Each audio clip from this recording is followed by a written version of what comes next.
Hello, my name is John Schneider. When I was a kid, I used to visit my Grandma Vi in the Jersey Bayshore area, and I'd take 8mm movies of my family and their friends. In fact, I was the family filmmaker. Today I live here, but traded my film camera for video, and recently shot this tugboat in the Shrewsbury River. Welcome to Jersey Bayshore Country. This is where you'll find Raritan Bay, the Atlantic Ocean, as well as Sandy Hook Bay. Where is the Jersey Bayshore?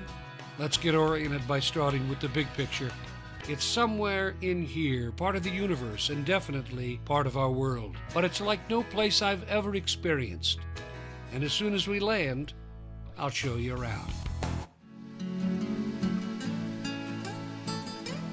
Hello, everybody. I'm John Schneider. I'm your host for this episode of Jersey Bayshore Country.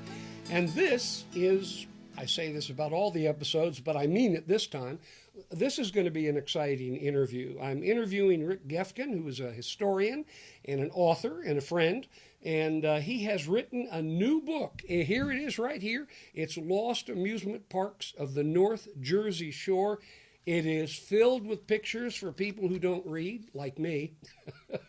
And I'm pleased to have you with me today. How you doing? I'm doing great, John. Thanks a lot for having me. My pleasure. You know, you're an amazing person. You're a reporter. You're a historian. You're an author. You've been a teacher, right? I have. And you've worked in the computer industry. I did that for a number of years, yes, indeed. Have you caught up? Are you with the technology today? I'm as caught up as I want to be. I exclude myself from certain social media in defense of myself. Good for you. How much fun was it to explore this particular subject? I got to tell you that this project started 60 years ago when I was a kid, although I didn't know it then. I was lucky enough that my parents every summer brought us down to the Highlands, my sister Nancy and I. And the highlight of those summers in my mind's eye was when they would say, Saturday night we're going to Asbury Park. And the excitement in a little kid, and my sister as well, knowing that that thing was happening. And in my mind's eye, again, it might have been every month, but it might have been once a summer for all I know, was the only thing we could think about. And then we would go to this fabulous amusement park loaded with all kinds of things, all kinds of kids in those days. And years later, as an adult, I realized that a lot of that history was not known. But more than that, there are other amusement parks that people have forgotten about. So the idea gestated, and here's the book. Well, here it is. It is available today. It's got, look at this, it's got lots, this is my kind of book. It's got lots of pictures with really interesting captions. You've worked with a lot of folks, including your co-author. My co-author, with whom I could not have done this project, was George Severini, who has for years maintained what is called now the Dorn's Classic Images. Oh, yeah. People in this part of the world will remember Dorn's camera store in Red Bank. Okay. Kathy Dorn is George's wife, and they have maintained this fabulous archive of photos of, who knows, 10,000 more old Monmouth County photos, including many of the shots that we used in the book. But more than that, where George was helpful was in editing and actually fixing from a computer standpoint a lot of the images that we got from historical sites, from historical societies and libraries and whatnot. So without George, we don't have a book. You're no stranger to history. You wrote the book, The History of Shrewsbury Revisited, and that was about 350 years of history, wasn't it? Well, it was a great project. I did that with another co-author, Don Burden, who is the mayor currently of Shrewsbury and also the society president, the local historic society president. And he said, you know, there was a book done 50 years ago. A lot's happened in Shrewsbury. Yeah. Let's revise the book. And what we did in that particular volume was we reprinted the original as well as updated the story of some really very cool and famous people. So that was a lot of fun. How many amusement parks or areas have you explored or discovered in the writing in this book? And what period of time generally do you think was the heyday of all these? So, you know, people know, of course, Atlantic Highlands had an amusement park, maybe not so much as Atlantic City. people know Wildwood. People certainly know Asbury Park. Now, you're making a big assumption there. The old-timers probably are aware of these things, but there are a lot of young people that have never heard of a lot of this You know stuff. what? Absolutely true. Old-timers like you and I do remember these places. I'm sure you were in Asbury as a kid. Exactly, as I was. So that's where I kind of started the concept, and then I discovered places like Boynton Beach. Do you know where Boynton Beach is? I know there's a Boynton Beach in Florida, but That's what I knew. Who knew there was a Boynton Beach in Seawarren, Woodbridge on the Staten Island Bay? Had a huge amusement park at the turn of the 20th century. I didn't know that. no kidding. I found a tremendous archive of pictures up there at the Woodbridge Library. Then, of course, I went down the coast. Keansburg has had an amusement park for years. I did find the Atlantic Highlands group that had a very nice amusement park. Highlands, where I summered, as I mentioned, had an amusement area, not so much a park.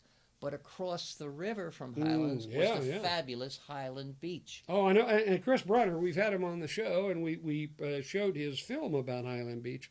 What an amazing place. And that's a perfect example of something that existed, and there is still a glimpse of what was there today in the sense that there's a structure that's still there that if you know what it is, then it brings back memories. If you don't, you go, what the heck is that? There's one remaining building from what was a fabulous resort that in the 1890s and early 1900s would have 20,000 people a day visit. Yeah. And this was before people had automobiles. Yeah. So that's a tremendous number of people coming from New York, northern New Jersey, by steamboat, by train to visit this amusement park, and so on and so forth. One of the interesting discoveries that I should have known but found out in the research of the book was every little town had a merry-go-round. Everywhere. And that's what people do remember. That's right. Including Highlands, including Atlantic Highlands. Sure. And all the way down. And so that became a fascinating... and pools. I discovered Sportsland, which was up in Cliffwood Beach area. There's a remnant of the pool that is buried in the sand, but it was a saltwater pool. The Crystal Pool in Keansburg was a big pool. Everybody loved Bradley pools. Beach had a saltwater pool. A friend of mine, my college roommate actually, lent me some pictures of the times that they spent at the saltwater pool on the beach next to the ocean, which is ironic enough. Wow. But these are big attractions. What was the period of time in which I'm guessing the turn of the century? But what was the heyday? Was it from the turn of the century to about the 30s? Well, heyday's a great word, and a little background on that. Atlantic City and Long Branch, two very, very famous resort areas, were probably from 1870 on. But they mostly were attracting people well-heeled people who would come down with their family for a week. They would stay and they would do whatever the resort had. It wasn't until actually William Sandless Jr., who invented, owned, and operated Highland Beach in what is now Seabright in 1888, that day trippers would come down. And that began a process. I would guess the heyday of that was certainly into my early youth of the 1950s, where, as I mentioned, my family and everybody else's family would spend some time at Asbury Park or the Long Branch Pier where the amusements were. So, but you don't remember steamboats. I do Although not. there was one steamboat, the last steamboat that pulled into into Keansburg for the last time was sometime in the 60s. That was I the actually last do run. remember it. We used to call it, my family called it the racetrack boat. People would come down on that. They would come into Keansburg and Atlantic Highlands as well. Yeah. Take a train to Monmouth Park for the racetrack. But no, I never rode this steamboat because its heyday had passed. Sure. But that led to a lot of people understanding A, the Jersey Shore, and B, the amusement attractions. Yeah.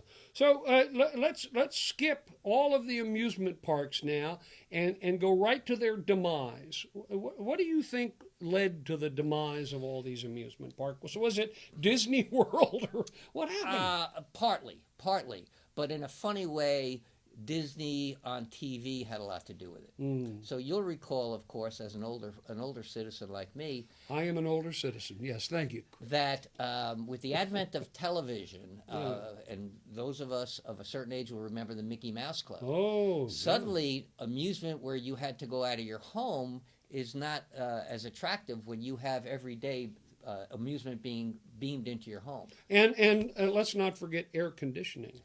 air conditioning. And let's not forget expense. No matter how it might have been in the days where, and I'll imagine that my father and mother would take Nancy and I to Asbury Park, and if they spent $20 for the night, I'd be surprised. 1955. However, money was money. And, you know, when your father's making $40 a week in 1950, Sure. $20 is a big chunk of that.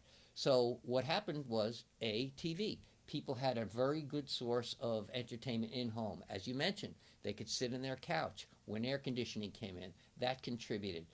But something else happened. The country was changing in the 60s. Asbury Park is famous for this.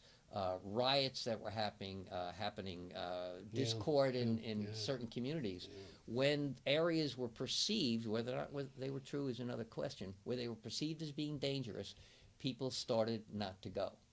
Shall we talk about the Garden State Parkway, or has that been always done? Well, you know, I'm guessing that the Garden State Parkway contributed to our demise as well. Well, it absolutely influenced people to bypass the northern part, or the Bayshore country, in order to get further south. For instance, Point Pleasant, which still has a very thriving amusement area, was easier to get to. My family, we would come down from Hudson County in the old days, would come down Route 1 and 9 and then to 35. And cars were getting faster and Cars better. were faster and more you know, you efficient. didn't have to chug along and say, okay, we can't make it any longer. Let's get off at exit 117. So the answer to your question is, it was not one factor. It certainly wasn't that there was a riot in Asbury Park one day that killed the amusement park. And it wasn't just TV, and it wasn't just the Parkway. It was the cultural and social impact of what was happening in the country that influenced all of these things. And then I speak from experience. My grandfather had a large amusement park down in Florida. It was on the cover of Life magazine, actually.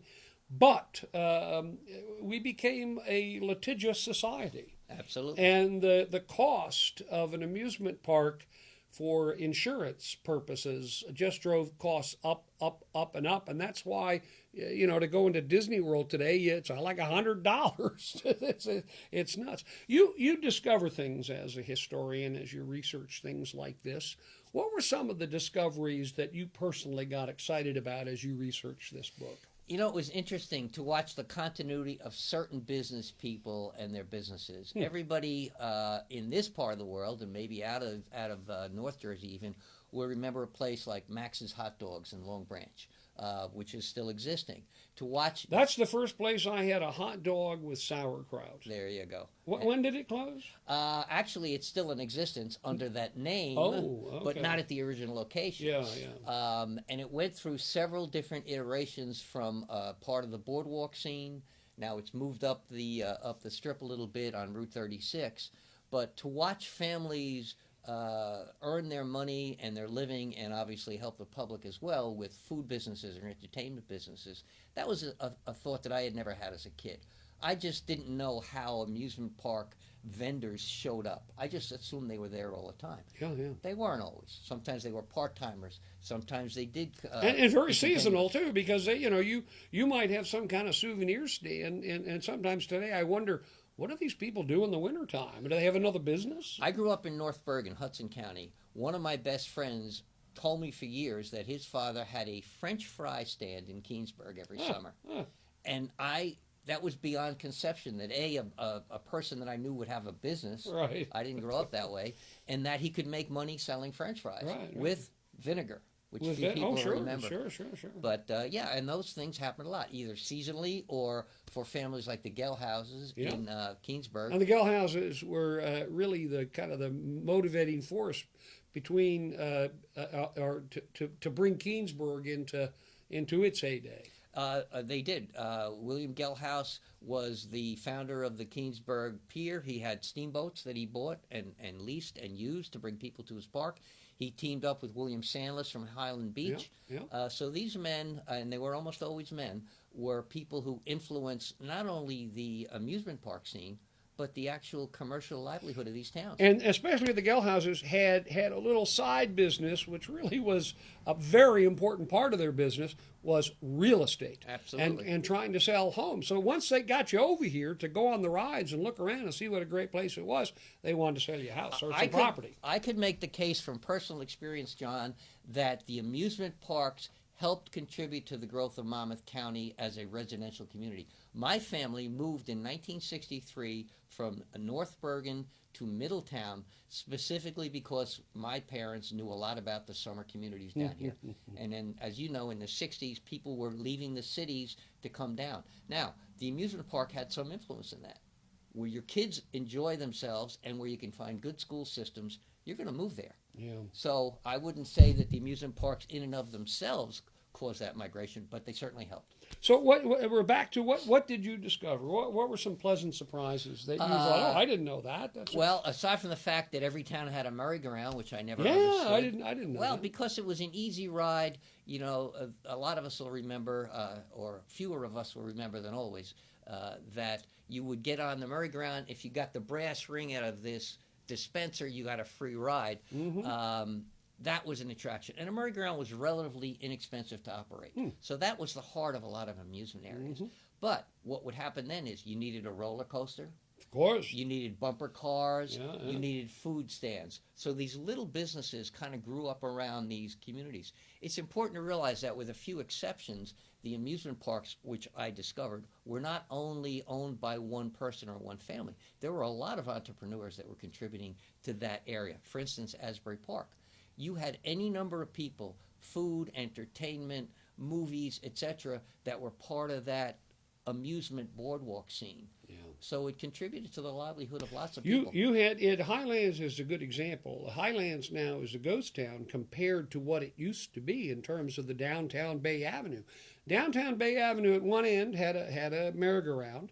It also had souvenir stands and shops and, photo. You could go in and have a picture taken, like you were sitting on a Cadillac. And this is at the end of the 19th century and the beginning of the 20th century and on into the 20s and 30s. And then in the 50s and 60s, things started changing for everybody, as we already talked about. Well, to your point about photos, that was a discovery I had. There are several pictures in the book of photo studios that were on the boardwalk, and that was part of the entertainment community. Now, today we all have little digital phones, and so everything's a snapshot. But in those days, photography was unique, and so when you went to the shore, you wanted, in the early 20th century, to have your photo memorial taken behind an amusement scene or at the boardwalk or by a jetty. And there were businesses that propped themselves up just on that taste for the public because nobody went to the store. They didn't go to CVS to get it delivered in those days, to get them developed. And postcards. Postcards were a lot bigger. There were thousands of postcards. And you can see today the development of a black and white postcard to a linen postcard to a Technicolor postcard to a 3D postcard. Today, you can't. I mean, if you go to an amusement park today, you can find them. But they were everywhere. There were postcards for towns. I don't know where you'd get a postcard for Atlantic Highlands today. People who buy the book or look at the book will find a lot of postcard scenes in it. And one of the things that I discovered was William Sandless, again, Highland Beach's creator, was the son of German immigrants. When he understood the power of postcards, he had professional photographers come in, take photographs of his resort, had them photographs shipped to Germany where they had this high technology lithographic process, and he would import back these postcards. Those still exist, and they're a feature in the book that I was happy to find. What were the biggest amusement parks that are long gone? Well, Asbury Park is, as an entity, still there, but the amusement scene along the boardwalk is gone. Yeah. You could see the buildings. And the merry-go-round building is... The merry-go-round is still there, not a functional merry-go-round anymore. That was famous. So Asbury Park, as an amusement area, has long been gone. Long Branch, another very popular place, is now where, as people know, a whole lot of restaurants now in the scene of what used to be their amusement area. That's gone. We talked about Keansburg, still there. Now, let's stop at Keansburg for a minute because I seem to remember you and I had talked about the old film that the Dorns had originally produced for Mr. Gellhouse to promote Keansburg. But Keansburg Amusement Park, as it's called today, was called something else. And seem to remember something called Belvedere Park. Did that come up in your book? Not only that, it did. And my mother, as a girl growing up in Jersey City, would spend vacation times, which might have been a weekend, with her mother and relatives, and they would go to Keansburg. She has fond memories of Belvedere Beach and the amusement area, which was starting then, and we're talking now in the early or to late 1920s. But you're right. Bill Gelhaus invented that whole scene, and then that grew. His grandson still runs that park there. Wow. So that's a long time, probably the longest continuous family-owned operation. And Cliffwood Beach as well, we talked about in Sportsland. All along Cliffwood Beach, there was a little lake and a pond, and you could rent rowboats, and you could fish, and you could swim in the saltwater pool, etc. And there were cars parked all up and down there. Now there ain't nothing. You know what? One of the reasons I did the book with George Severini was to let younger people know that there was this vibrant, exciting industry. Must have been great. But we didn't think of it as an industry. It was kids' fantasy land. But another point that I just remembered. Sure. The other discovery I had was, although I knew Asbury Park, of course, and Keansburg and Long Branch, every little town, for instance, Bradley Beach, which was a long-time community of beach houses and bungalows, they caught hold of the wave too. They had a merry-go-round. They had little kiddie rides. Belmar had this stuff. Every little town wanted to bring in people, and the merry-go-round in a lot of cases was the anchor. And then they had Belmar, as a matter of fact, is a huge picture in the book of what their sports land, miniature golf and food stands and pinball, which came later in the 20th century. So it was ubiquitous from Sandy Hook all the way down. This particular book stops at the Manasquan River.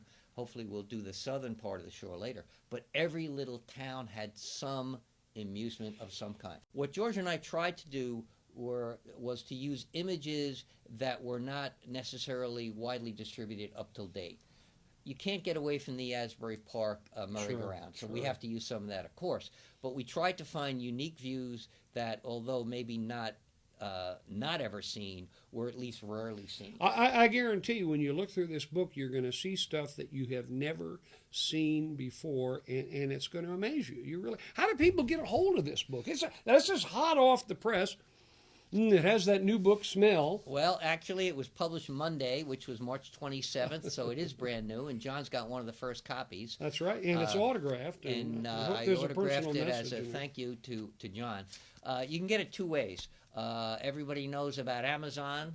You can certainly get it through there. However, if you would like an autographed copy with George and my signature on it, you can certainly get that. And the way to do that is you can get to me via email, which would be rickg0817@yahoo, and we'll be glad to give you information about how to get an autographed copy. I will say, too, that we've got a number of presentations showing the images in the book, some of which will be in color, at various historical societies, and I'll be able to give that schedule to people as well. Fantastic. And do you still have your living history? I do. One of my sidelights is I have a business called Living History, and I use that as a venue for other researches. I do historical researches for people who are interested in the history of their property, as a matter of fact. But increasingly, I've become to enjoy writing books, and as an educator by background, I love getting people, as John's film do all the time, to know and value their history. What was here? What made us what we are today? You know, if you don't know the past, it's well known. It's pretty hard to live in the present and to appreciate the rich heritage, especially in the Bayshore country, Monmouth County in general, such a great place to live. John mentioned it, 350 years of fabulous history. That's right. And if you haven't read the book called The Story of Shrewsbury Revisited, this man with a fellow author has done a fabulous job in documenting and making the history of Shrewsbury come alive in his book. 350 years, that's a long time, isn't it? Shrewsbury was one of the original cities or towns of this particular area. It was one of the 4 original New Jersey townships. The original Shrewsbury, by the way, went from the Navesink River all the way down to Little Egg Harbor. It's now broken up into, hundreds and hundreds of little communities. But there's so much history here. There's many, many authors. People like John are alerting people through shows like this to the rich depth of what we have here, and I just hope people embrace it. And historical societies, as I've mentioned and can't give them enough credit, they're volunteers by and large who are preserving this history.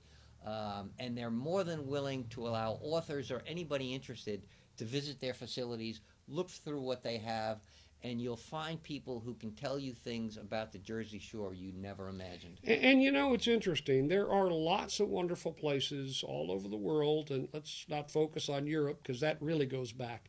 But this particular area is especially interesting because there are so many layers and so many periods and so many different kinds of things that happened historically, not only locally, but nationally. So when you go back to the 1500s and the 1600s, there was stuff happening here. And I think a lot of people forget that we have a rich history that goes back a long ways. To your point, when we are all, as children, taught about the Revolutionary War, you hear about Valley Forge, you hear about Bunker Hill, you certainly hear about Yorktown. Well, a lot of the battles that are pivotal in the history of this country were fought in New Jersey, and the Battle of Monmouth in particular was very important. So New Jersey has a very strong revolutionary history, including Morristown, where they had a winter encampment with Washington, Jockey Hollow. But Monmouth County in particular, being so close to New York, had white European settlers as early as the late 1500s. So these are things that people kind of vaguely know, and that authors, hopefully like myself and others, will be able to provide people with. And we have to be very proud of this, I'm sure. Well, I thank you so much for taking the time to visit with us, to put this together. There are a lot of interesting picture books and historical books about our area. They're all available at the library, but this is one you need to purchase. You need to have this in your collection because these are photographs you're not going to find anyplace else. Thanks. Well, I appreciate that very much, John. And I would also say that when you get a chance to look at some of John's wonderful films, you'll see that exact same love of this area. So we're in concert on that. Fantastic. Thank you. I want to thank you especially for watching Jersey Bayshore Country and being a fan. If this is your first time, I hope you'll join me again next week. We're on Vimeo, we're in YouTube, and you can join us at jerseybayshorecountry.com to see current and past episodes, and you can search for subjects that you're interested in. As I always say, if you see me out there, maybe I'm flying a drone or having lunch somewhere or walking along the waterfront, please do stop, tap me on the shoulder, and introduce yourself. Because, folks, nothing is more important than meeting you. So long, everybody. Bye-bye.